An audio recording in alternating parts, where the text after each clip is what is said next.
All right, offensive kicking. We're gonna be working on attacking and putting pressure on our opponents with our leg. Our leg does a whole lot more than just score points. I mean, it does score points, which is great, but it's gonna help set up a lot of other things, and we'll be going over that.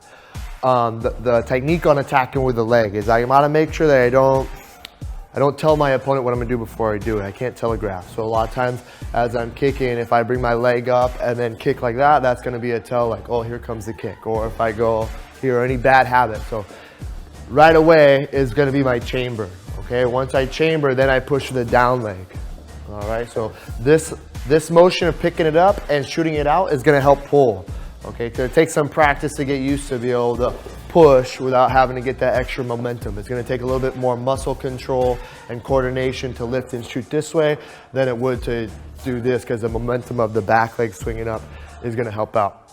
Also, the weight distribution of your body. If I'm leaning a whole lot on my front leg to be able to kick off this leg, I'm gonna have to shift my weight back. Okay, so I wanna make sure my weight stays in the middle. That way all I do is gotta lean back a little bit and push, and that's gonna be my pull drag. My pull drag is gonna help me close the distance, so it's gonna help me get closer to my opponent. Okay, I want my leg, okay, attacking them here. So that's gonna be your pull-off side kick. The basic pull-off is gonna be the fundamentals of all your other offensive kicks.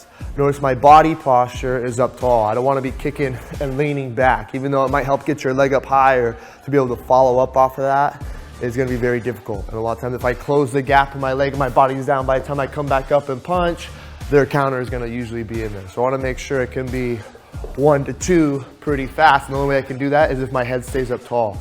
So I got to make sure my leg does the work without leaning off the leg. Okay guys, so that's going to be your pull-off side kick. All right, lift, chamber, and shoot. All right, get that down so we can start adding in all the more advanced kicks.